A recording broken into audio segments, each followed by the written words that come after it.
অতীতে যারা অন্যায়ভাবে ফদ্দখলের আন্দোলন করিয়া কিভাবে ধ্বংস হয়েছে ইতিহাসটা আলোচনা করলে, গভীর মনোযোগে আলোচনা করলে, শুনলে যার যার মনের মধ্যে অন্যায়ভাবে ফদ্দখলের লালসা আছে এই মনের এই আগাছা পরিষ্কার হয়ে যাবে। মনের এই হুব্বে দুনিয়া নামের আগাছা, আরো কতগুলি কুস্বভাবের আগাছা মন থেকে পরিষ্কার করার নাম ইসলাহে নফস। মনের কুস্বভাবগুলি মন থেকে পরিষ্কার করার নাম ইসলাহে নফস, আত্মার সংশোধন। কিসের সংশোধন? আত্মার সংশোধন। শুধু কি ইবলিসের ইতিহাস না নমরুদেরও ইতিহাস আছে? ফওয়াদওয়ালা ছিল কিনা নমরুদ? অপদস্থ হয়েছিল কিনা? নমরুদে ফেরাউনেরও ইতিহাস আছে। ফওয়াদওয়ালা ছিল কিনা? অপদস্থ হয়েছে কিনা? আবু জাহালেরও ইতিহাস আছে কিনা? ফওয়াদওয়ালা ছিল কিনা? অপদস্থ হয়েছে কিনা? এইভাবে অতীতকালে যত অহংকারী এই ফদ্দখলের আন্দোলন করেছে, এরা কিভাবে ধ্বংস হয়েছে এই ইতিহাস আলোচনা করা, শোনা, যার যার মনের ভিতর থেকে এই ফদ্দখলের আগাছা পরিষ্কার করার সহজ ব্যবস্থা। ইবলিসে যদি পারল না ফদ্দখল করে রাখতে, কত বড় আন্দোলন করলো। নমরুদে যদি পারল না পদ্দখল করে রাখত, বেইজ্জত হইয়া পদ হারা হইল। ফেরাউনে যদি পদ হারাইল, বেইজ্জত হইল। আবু জাহাল যদি পদ হারাইল, বেইজ্জত হইল। আমি যে অন্যায়ভাবে ফদ্দখলের আন্দোলন চালিলাম, আমার পরিণতি কি হবে? সমস্যা হইল মানুষ ইতিহাস থেকে শিক্ষা গ্রহণ করে না। ইতিহাস পড়ে কিন্তু ইতিহাস থেকে শিক্ষা গ্রহণ করে না। বুঝে থাকলে বলেন তো, আল্লাহ কোরআনে ইবলিসের ইতিহাস বর্ণনা করছেন, নমরুদের ইতিহাস বর্ণনা করছেন, ফেরাউনের ইতিহাস বর্ণনা করছেন, আরো কত কত পদওয়ালাদের পদের ইতিহাস বর্ণনা করছেন। এমনি না, যাদের অন্তরে অন্যায়ভাবে ফদ্দখলের লালসা আছে, এদের আত্মা সংশোধনের ব্যবস্থা হিসাবে, আত্মা সংশোধন দিয়েই কয় ইসলাহে নফস। আত্মা সংশোধন দিয়েই কয় ইসলাহে নফস। এইগুলো দুনিয়া লোভের প্রথম প্রকার, পদের লোভ। দ্বিতীয় প্রকার দুনিয়ার লোভ হইল ধনের লোভ। কোনো মুসলমান চুরি করে, কোনো মুসলমান ডাকাতি করে, কোনো মুসলমান সুদ খায় না? কোনো মুসলমানে সুদ খায় না? কোনো মুসলমানে সুদ খায়, কোনো মুসলমানে ঘুষ খায়, কোনো মুসলমান মানুষের সম্পদ জবরদখল করে, ছিনতাই করে, হাইজেক করে, অন্যায়ভাবে কেউ রাস্তা দখল করে, বাড়ি দখল করে, বিটা দখল করে। এই সবগুলির মূলে একটাই মনের আগাছা, সেটা হলো দুনিয়াকে অন্যায়ভাবে উপভোগ করা লোভ। দ্বিতীয় প্রকার লোভের নাম হুব্বে মাল। প্রথম প্রকার লোভের নাম হুব্বে জাহ, দ্বিতীয় প্রকার লোভের নাম হুব্বে মাল। এই মালের লোভ, দুনিয়ার মাল অন্যায়ভাবে গ্রহণ করার লোভ নামের আগাছা যার অন্তরে ফলছে, তার চুরি না করে শান্তি নাই, ডাকাতি না করে শান্তি নাই, সুদ না খাইয়া শান্তি নাই, ঘুষ না খাইয়া শান্তি নাই, মদ না খাইয়া শান্তি নাই, তার মানুষের সম্পত্তি অন্যায়ভাবে গ্রহণ না করিয়া শান্তি নাই, মানুষ না ঠকাইয়া শান্তি নাই। এই আগাছা পরিষ্কার করার সহজ ব্যবস্থা হইল, তোমার আগে যারা মালওয়ালা আছিল এরা এখন কই আছে চিন্তা করো। তোমার আগে যারা দুনিয়াতে মালওয়ালা ছিল এরা এখন কই? বলেন, কারুন মালওয়ালা ছিল কিনা? কারুনের ধনের গুদামের চাবি তালার চাবি বহন করার জন্য 70টা উটের দরকার হতো। কারণের যে পরিমাণ ধন আছিল, এই পরিমাণ ধন যত গুদামে রাখত, গুদামে যত তালা দেওয়া হইতো, এই সমস্ত তালার চাবি বহন করার জন্য 70টা উটের দরকার হতো। বুঝে থাকলে বলেন, আপনাদের ধন বেশি না কারুনের ধন বেশি ছিল? কারুনের ধন বেশি ছিল। আজকে কারুন কোথায় আর তার ধন কোথায়? ইতিহাস পড়লেই তো আমার অন্তর থেকে এই দুনিয়ার ধনের লোভের আগাছা পরিষ্কার হয়ে যাবে। অতীতে যারা ধনওয়ালা ছিল, আজকে কোথায় গেল তারা, আর তাদের ধন গেল কোথায়? এই চিন্তা করলে আমার অন্তর থেকে দুনিয়ার ধন অন্যায়ভাবে উপভোগ করার লালসা আগাছা পরিষ্কার হয়ে যায়। তাইলে এই মনের মধ্যে যে কতগুলি কুস্বভাবের আগাছা জন্ম হয়, এই আগাছাগুলিকে পরিষ্কার করার নাম ওই ইসলাহে নফস। পরিষ্কার করার ব্যবস্থা আছে নি? ব্যবস্থা আছে। 3 নম্বর, দুনিয়ার লোভের তৃতীয় প্রকার হইল হুব্বে নিসওয়ান। প্রথম প্রকারের নাম হইল হুব্বে জাহ, দ্বিতীয় প্রকার দুনিয়া লোভের নাম হইল হুব্বে মাল, তৃতীয় প্রকার লোভের নাম হইল হুব্বে নিসওয়ান। নারীর লোভ, নারীর লোভ হইল এই দুনিয়ার তৃতীয় প্রকারের লোভ। নারীর লোভ বলতে কি বোঝায়? নারীকে উপভোগ করার লোভ, নারীকে উপভোগ করার। হাদিস শরীফে রাসূল করিম সাল্লাল্লাহু আলাইহি ওয়াসাল্লাম বলেন, নারীকে হারাম উপায়ে উপভোগ করার পদ্ধতি আছে 6টা। নারীকে হারাম উপায়ে উপভোগ করার পদ্ধতি কটা? 1 নম্বর, চোখের দ্বারা। চোখ বন্ধ রাখিয়া না দেখিয়া। 2 নম্বর, মুখের দ্বারা, কিছু না কইয়া না ফালতু গপ কইরা। 3 নম্বর, কানের দ্বারা, কিছু না শুনিয়া না অশ্লীল কথা শুনিয়া। 4 নম্বর পদ্ধতি হইল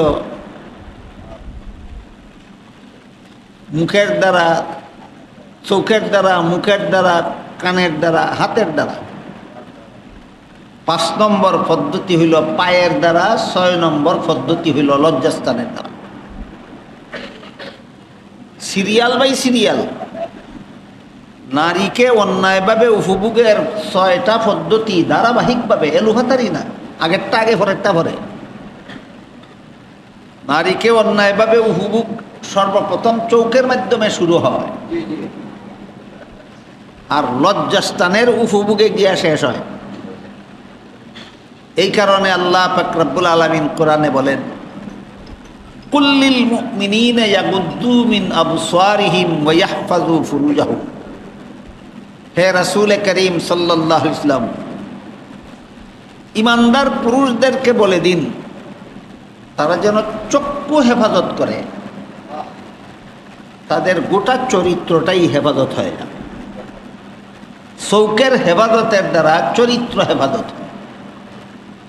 আর চোখ হেফাজত করার একটা সহজ ব্যবস্থা আল্লাহ কোরআনে বলে দিয়েছেন, রাস্তায় চলার সময় ডাইনে বামে সামন দিকে তাকাইও না, নিচের দিকে তাকাইয়া চলো।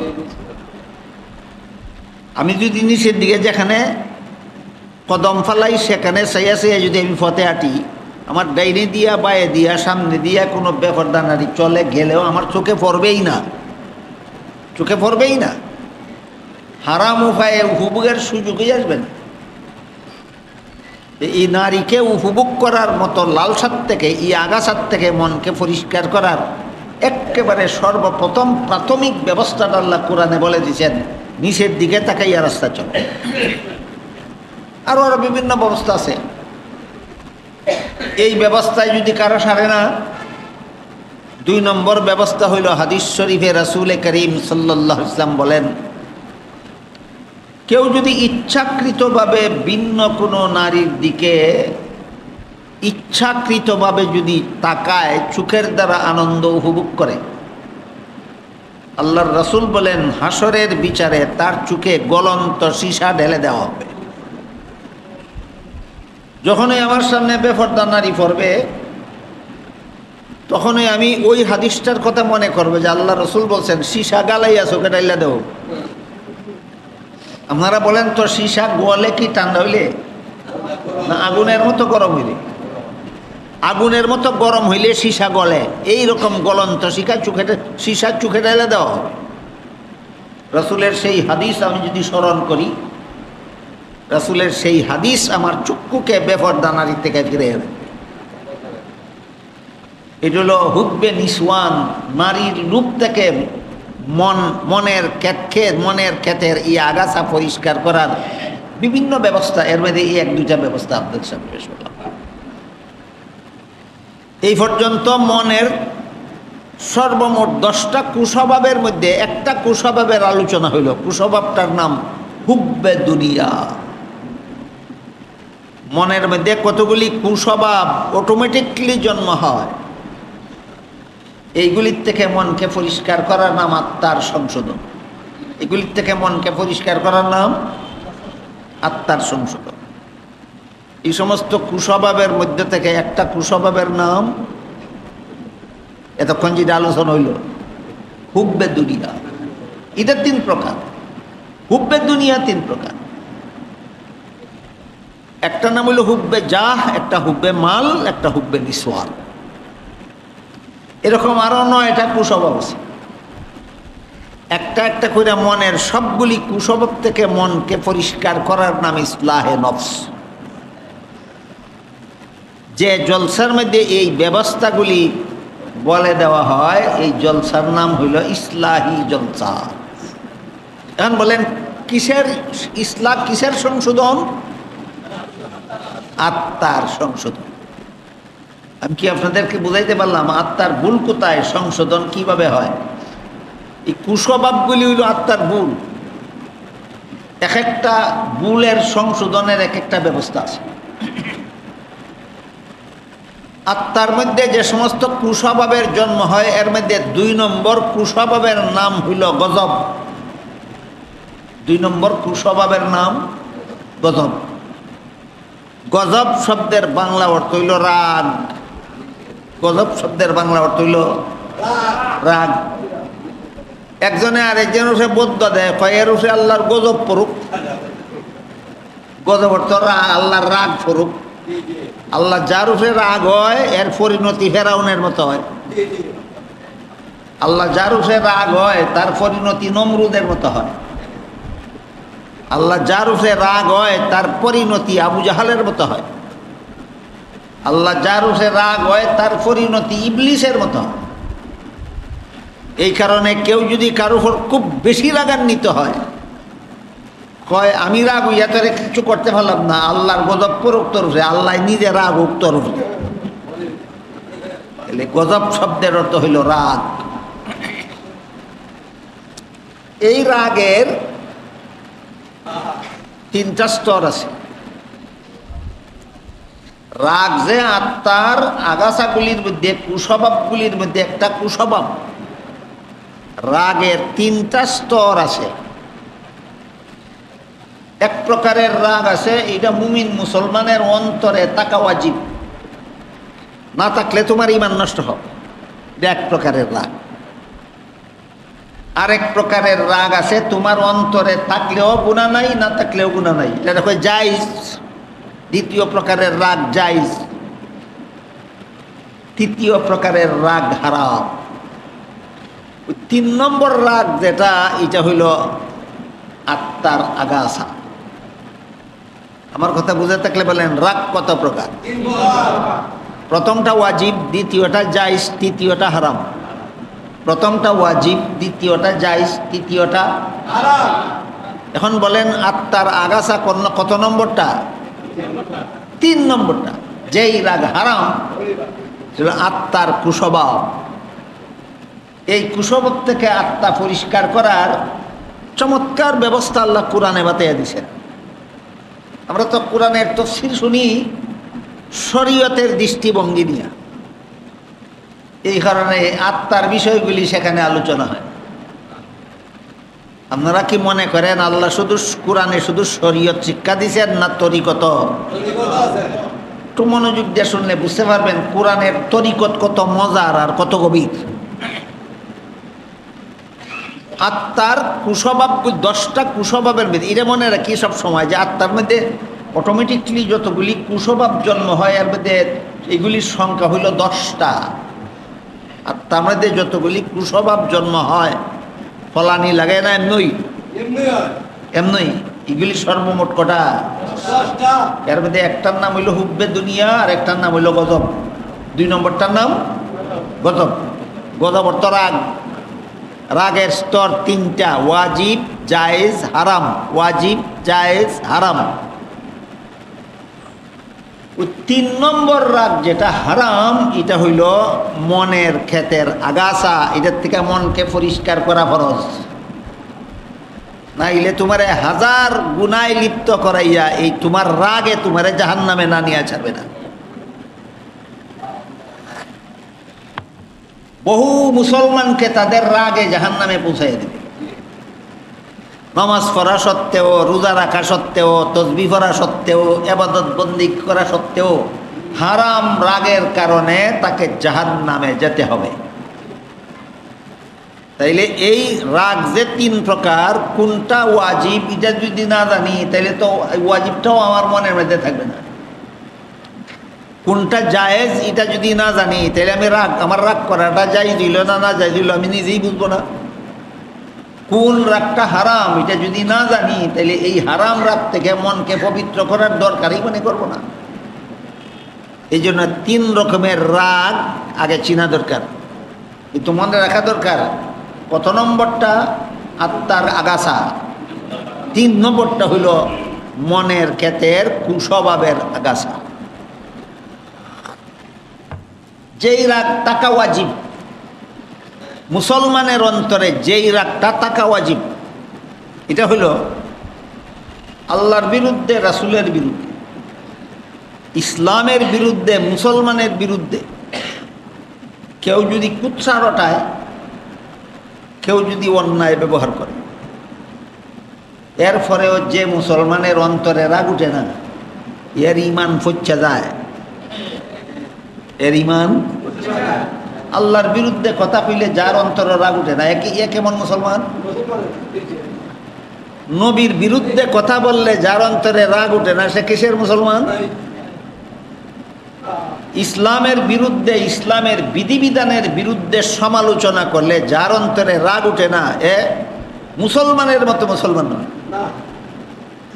মুসলমানের বিরুদ্ধে অন্যায় কথা, অন্যায় আচরণ দেখলে যার অন্তরে রাগ উঠে না, সে পাওয়ারলেস মুসলমান, ফিউজ ব্যাটারি মুসলমান। কি ব্যাটারি? Fuse battery. আল্লাহর বিরুদ্ধে কথা শুনলে যার রাগ উঠে না, নবীর বিরুদ্ধে কথা শুনলে যার রাগ উঠে না, ইসলামের বিরুদ্ধে কথা শুনলে যার রাগ উঠে না, ইসলামের বিধিবিধানের বিরুদ্ধে কথা শুনলে যার রাগ উঠে না, মুসলমানদের জুলুম অত্যাচার করে এই সমস্ত লোকের কথা শুনলে যাদের অন্তরে রাগ ওঠে না, এদের ইমান হইল ফিউজ ব্যাটারির মতো। এদের ইমান কিসের মতো? তাহলে এমন ক্ষেত্রে রাগ উঠা ওয়াজিব, এমন ক্ষেত্রে রাগ উঠা ওয়াজিব। চিনলেন রাগ ওয়াজিব কোনটা? এটা হইল রাগ ওয়াজিব। আরেকটা হইল আল্লাহর বিরুদ্ধে না, রাসূলের বিরুদ্ধে না, ইসলামের বিরুদ্ধে না, মুসলমানের বিরুদ্ধে না, ইসলামের বিধানের বিরুদ্ধে না, ব্যক্তিগতভাবে আমার বিরুদ্ধে সে অন্যায় কথা কইছে। আমি নামের একটা ব্যক্তির বিরুদ্ধে হে অন্যায় আচরণ করছে। এখন রাগ উঠবে ঠিক, কিন্তু এই রাগটা চরিতার্থ না করিয়া হজম করতে পারলে সব, আর হজম করতে না পারলে এই রাগের প্রতিশোধ নেওয়া যায়। এই রাগের প্রতিশোধ নেওয়া যায়। যেমন ধরেন এক ব্যক্তি ঘুষি মাইরে আর এক ব্যক্তির দাঁত ভেঙে লাইল, দেখি ইসলামের ক্ষতি হইল না? আল্লাহর বিরুদ্ধে গেল না? রসুলের বিরুদ্ধে গেল না? একজনে ঘুষি মাইরে আরেকজনের দাঁত ভেঙে লাইছে। বাঙ্গা দাঁত তোলার অধিকার আছে, বিচারকের কাছে গিয়ে বিচার দিবে আদালতে, আদালতে রায় দিয়া ঘুষি মারনেওয়ালার দাঁত একটা ভেঙে দিব, তাহলে রাগটা চরিতার্থ হইল? রাগটা অদম করলো না রাগটা চরিতার্থ হইল? যা তার জন্য জায়েজ। এটা কেমন রাগ? হারাম না জায়েজ? ওয়াজিব না জায়েজ? জায়েজ। ব্যক্তিগতভাবে আপনার ক্ষতি যদি কেউ করে, ব্যক্তিগতভাবে আপনারা যদি কেউ কষ্ট দেয়,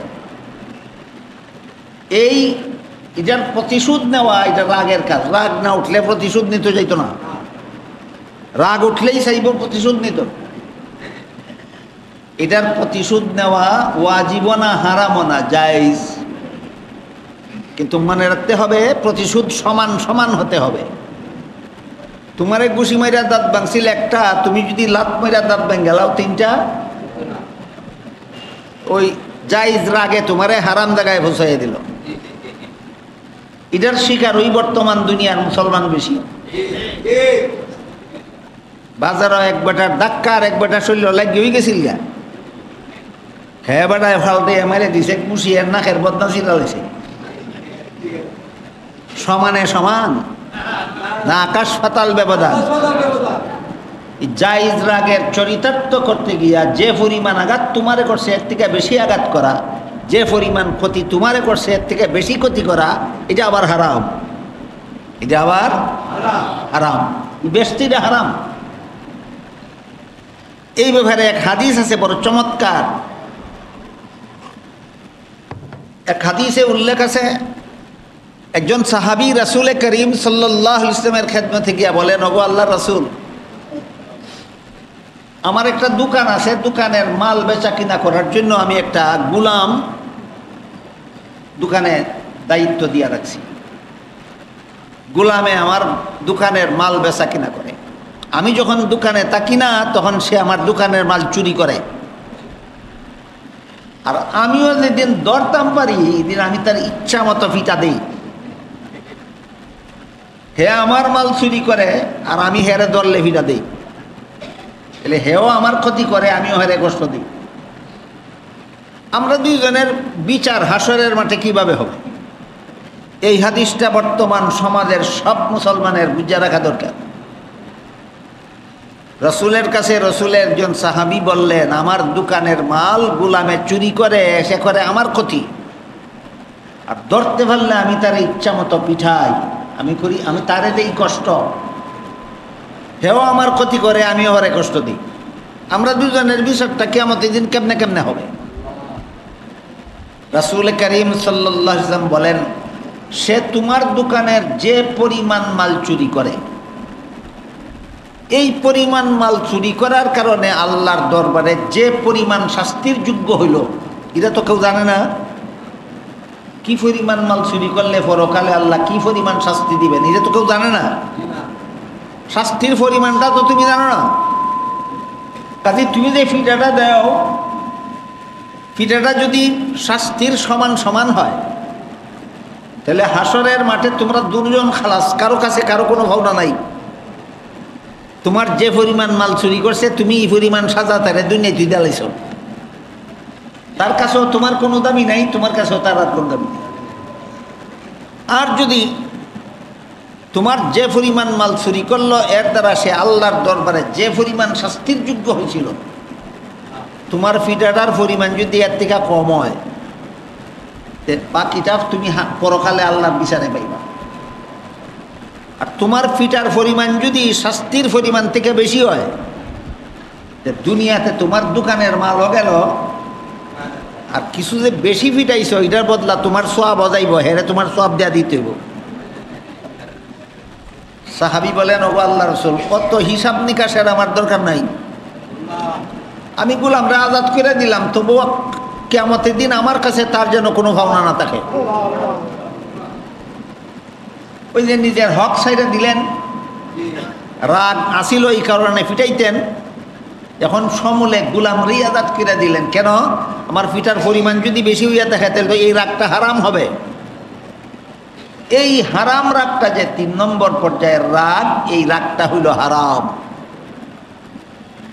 যে পরিমাণ রাগের কারণে কারো উপর জুলুম করা হয়, এই পরিমাণ রাগ হারাম। যে পরিমাণ রাগের কারণে কারো কাছ থেকে ন্যায্য পাওনা উসল করা হয়, এই পরিমাণ রাগ জায়েজ। আল্লাহর বিরুদ্ধে, রসুলের বিরুদ্ধে, ইসলামের বিরুদ্ধে, মুসলমানের বিরুদ্ধে কথা বললে যে রাগ ওটা ওয়াজিব। রাগ তিন প্রকার বুঝে আসলো? এবার বলেন কোন রাগটা হারাম? যে রাগের ফলাফল জুলুম, যে রাগের কারণে একজন মানুষ আর একজন মানুষের উপর জুলুম করে, অত্যাচার করে, অবিচার করে, সেই রাগটা হারাম। এই হারাম রাগের আগাছার থেকে মনকে পরিষ্কার করার ব্যবস্থা আল্লাহ কোরআনে শিক্ষা দিয়েছেন। হালাল রাগ চরিতার্থ করো না, তবে এই হারাম রাগের প্রতিশোধ নেওয়ার থেকে মনে ক্ষেতের আগাছা পরিষ্কার হয়ে যায়। কথাটা বোঝার জন্য একটা ঘটনা আছে কোরআনে, সেই ঘটনাটা রাখবে। রাসূল করিম সাল্লাল্লাহু আলাইহি ওয়াসাল্লামের বিবিগণের মধ্যে সবচেয়ে মহব্বতের বিবি ছিলেন হযরত আয়েশা রাদিয়াল্লাহু আনহা। আয়েশা ছিলেন সবচেয়ে বেশি মহব্বতের বিবি নবীর।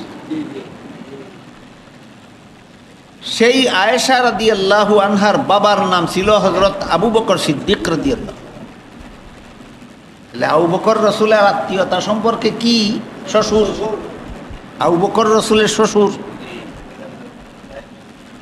একজন মুসলমান ছিল, নাম ছিল তার মিস্তাহ। অত্যন্ত গরিব ছিল। রাসূলের শ্বশুর আয়েশার বাবা আবু বকরের সাহায্য সহযোগিতায় তার সংসার চলে। বলেন মিস্তাহ একজন মুসলমান, গরিব হওয়ার কারণে তার সংসার চলে কার সাহায্যে? আবু বকরের সাহায্যে। একবার কুখ্যাত মুনাফিক আব্দুল্লাহ ইবনে উবাই ইবনে সুলুল নবীর বিবি আয়েশার চরিত্রের বিরুদ্ধে অপবাদ দিল। সমাজে প্রচার করতে লাগলো নবীর বিবি আয়েশা চরিত্রহীন। এই কথা যে বলবে, এই কথা যে মনোযোগ দিয়ে শুনবে, প্রতিবাদ করবে না, এই কথা যে গ্রহণ করবে, সাথে সাথে বেঈমান। নবীর বিবি আয়েশা চরিত্রহীন যে কইব হে বেঈমান, যে শূন্য প্রতিবাদ করবে না সে বেঈমান, যে বিশ্বাস করবে সেও বেঈমান। এই নবীর বিবি আয়েশার বিরুদ্ধে কুখ্যাত মুনাফিক ইবনে সুলুল সমাজ প্রচার করতে লাগলো নবীর বিবি আয়েশা চরিত্রহীন। ওই যে মিস্তা আবু বকরের সাহায্যে যার সংসার চলে, শূন্য শূন্য এই বেটাও আয়েশার বিরুদ্ধে বদনাম গাওয়াত লেগে গেছে। শেষ পর্যন্ত আল্লাহ পাক রব্বুল আলামিন কোরআনের সূরা নূর নাজিল করে। আয়েশার চরিত্র পবিত্র। ইবনে সুলুলে যে তার বিরুদ্ধে বদনাম রটাইছে, হে আসলেই মুসলমান না, হে মুনাফিক। কিন্তু মিস্তা তুমি তো মুসলমান, তুমি মুসলমান হইয়া মুনাফিকের কথায় নবীর বিবির বিরুদ্ধে বদনাম রটাইলে কেন? এই জন্য মিস্তাকে বেত আল্লাহর হুকুমে বেত লাগানি হইল 80টা। কটা বেত? 80টা বেত। মিস্তা কান্নাকাটি করিয়া তওবা করলেন আল্লাহর দরবারে, বেত খাইলেন, তওবাও করলেন, আল্লাহ মাফ করে দিলেন। বিস্তা যেহেতু মুনাফিক না, বিস্তা মুসলমান না, বুঝে সরল মনে মুনাফিকের কথায় আয়েশার বিরুদ্ধে অপপ্রচারে লাগছিলেন। আল্লাহ যখন সংশোধন করে দিলেন, মিস্তা সংশোধন হইয়া গেলেন, বেত খাইলেন, তওবাও করলেন, আল্লাহ মাফ করে দিলেন। বলেন মিস্তা গুনাহগার রইলেন না মাফ হইয়া গেল? মাফ হইয়া গেল। কিন্তু আবু বকরের রাগ গেল না। ওই শুনুন, তোর বেটা সংসার চলে আমার টেকায়, আর তুই আমার মেয়ের চরিত্রের বিরুদ্ধে সমাজ বদনাম রাখাইছস, যা দিবার দিছি আর দিতাম না। সাহায্য বন্ধ করে দিলেন, সাহায্য বন্ধ করে দিলেন। এটা অধিকার আছে আবু বকর। তুমি গরিব, আমি দয়া করিয়া দান করি, আমার দানে তোমার সংসার চলে। আমি মনে চাইলে দিব, না চাইলে না দিব, এটা আমার ব্যাপার। বলেন দান করা কি আবু বকরের জন্য ফরজ ছিল না ইচ্ছা ছিল? ইচ্ছা দিন। তা আমি ইচ্ছা, যদিন ইচ্ছা হয়েছে দিছি, এখন আমার ইচ্ছা নাই, তোমার এই দাম না। তুমি আমার মেয়ের বিরুদ্ধে বদনাম রেখেছ, আমি দিতাম না। এই সাহায্য বন্ধ করে দেওয়াটা আবু বকরের জন্য না জায়েজ ছিল, না জায়েজ ছিল। এই রাগ চরিতার্থ করা ছিল দ্বিতীয় প্রকারের রাগ, আবু বকরের জন্য জায়েজ ছিল। কিন্তু এটাকে কন্ট্রোল করার জন্য আল্লাহ পাক রব্বুল আলামিন ব্যবস্থা বাতাইয়া দিলেন। হারাম রাগকে কন্ট্রোল করার জন্য ব্যবস্থা হইল হালাল রাগ চরিতার্থ করতে যাইও না।